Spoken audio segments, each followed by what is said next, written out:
What's up, riders? So I'm going to take apart the cylinder head on the bike that I went 71 miles on, and we'll see what's wrong with it. Stay tuned.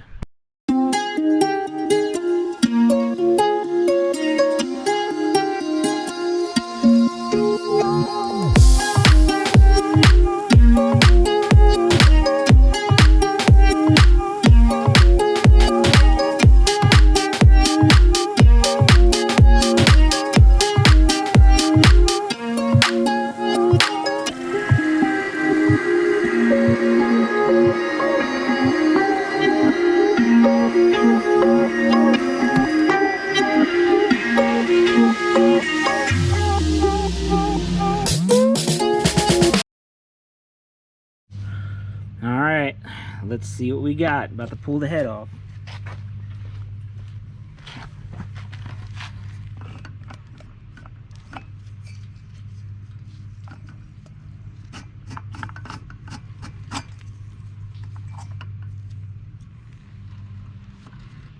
I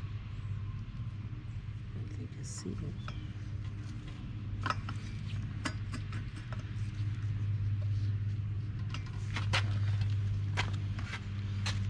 Alright, well, it's what I suspected.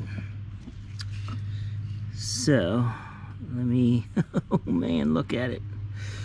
I don't know if you can see it. I'm going to pull the camera off and get real close. So a couple things happened here. It's not as bad as I thought, but definitely lost a wrist pin. So if you look in there, you can see there's supposed to be a little clip that is kind of like half sideways. You can kind of see, I don't know if you can see it. Let's see. I'm not sure. Not sure if you can see. You can kind of see the clip in there. Anyway, part of it's gone. And if you look on top of the piston, you can see all those dings. Yeah, that was the piston, or the little clip bouncing around on the top of the piston. You can see it over there. You can see the piston ring scored up right here. Actually, the piston ring, if you look at it closely, it has frozen to the side. So, see, this is nice and loose. This other one isn't. This one, the bottom one's nice and loose, so I'll move around the top one. There it is, exactly what I thought it was. Alright, so what am I going to do about this? I could replace the cylinder the proper way, replace the piston the proper way, but I'm not, because I'm going to send it. And it could be replaced at any other given point. I'm not too worried about it. I'm just going to go ahead and take the piston off, replace the piston rings, replace the clips in here, the wrist pin clips, and that'd be it. So we shall see how it turns out. I'm sure it'll be just fine. These things are a little more robust than you think. They run pretty good. So, all right, sit back and watch. I also wanted to show you that I was looking in the what do you call it, the spark plug. I don't know if you could see it, but it's, man, this thing sucks. Right there, kind of sticking up right above the threads inside of it. You see a little black mark? That's actually a piece of the clip wedged in there. But that color looks great. Look, that nice chocolate brown. It must be running good.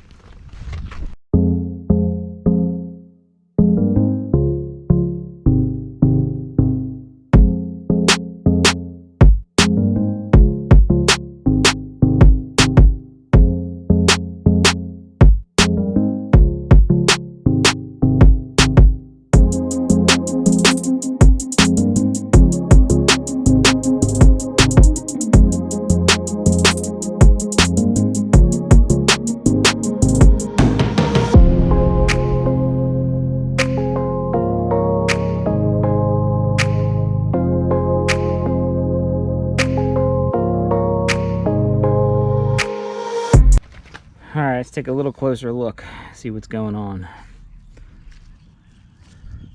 And you can see one of these is from the previous time. I don't think it's that one. Well, maybe. You can see where it exited at first.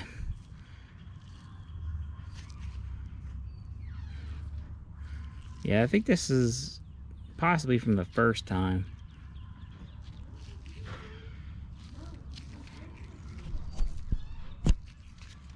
And then look at the cylinder wall. I'm not sure if you can see down there.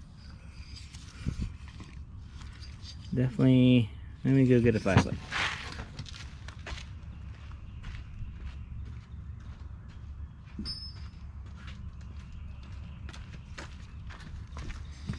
All right.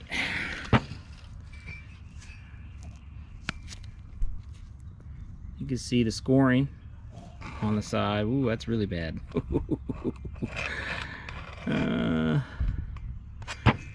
See some over there. I think that's, well, I don't know, it looks like regular wear. Yeah, the scoring was real bad on this side. Up there, right on the edge. Well, honestly, I'm not that concerned. I'll just put a new piston ring. So I'll put new piston rings in this. I mean, I do have another piston sitting right here, which did break right there, but that might not be big of an issue. I gotta make sure they're the same ones. Yeah, looks like it. Well, no, they're different pistons. So that came off of one of those iron block ones, and this broke off before I even got a chance to run it. So they gave me a full refund. Yeah, I'll just put new piston rings on it and send it and see what happens. Maybe I'll file some of this high stuff down.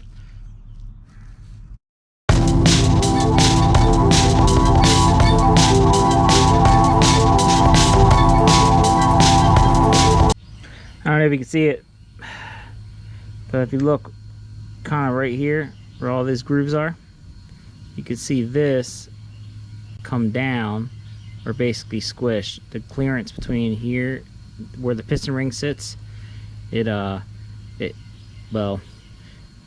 shortened up. So now the piston ring will stick in there versus sticking or being loose. So that's part of what I'm going to file down to get that clearance back.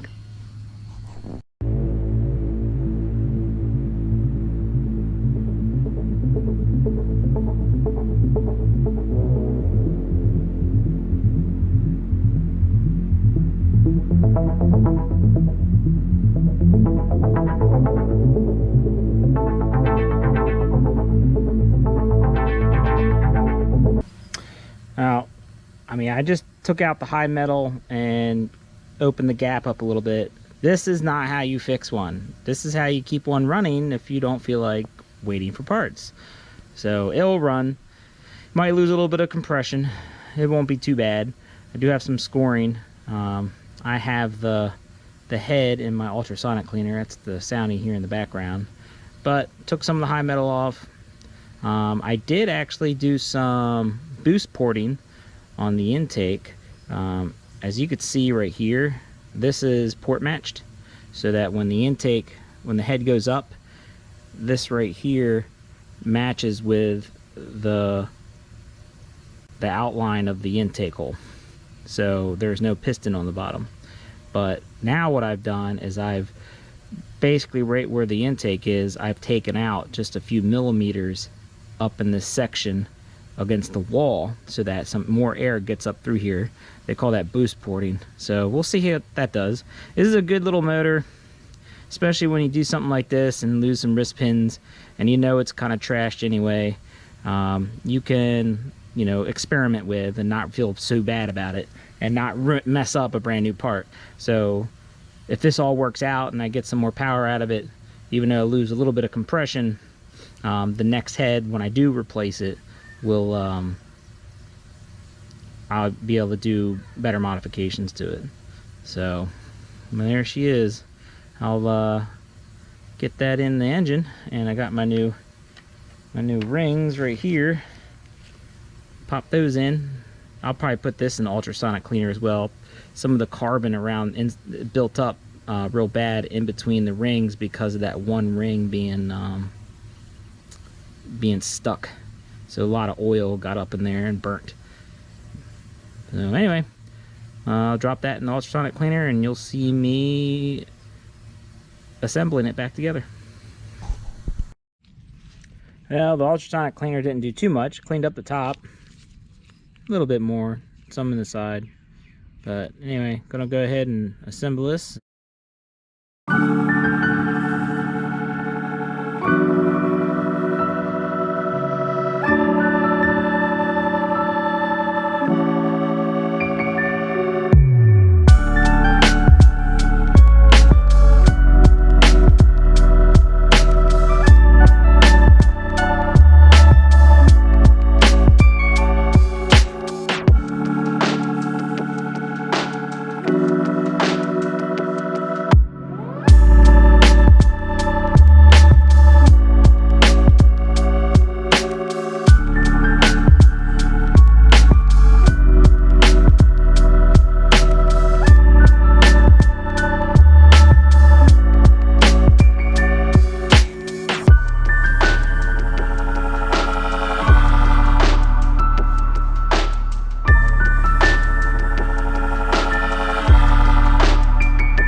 Stop here for now, and the reason being is I have a new carburetor going on there. This one leaks a lot and the idle's kind of jumpy, so I'm going to figure that out. And then I have to address this bolt that fell out. The threads, I either got to chase them or make it bigger, tap them out, and then I'll probably safety wire the bolts. I'll show you how to do that. You can hear it. Sounds just fine. We shall see. All right, I'll let you go for now.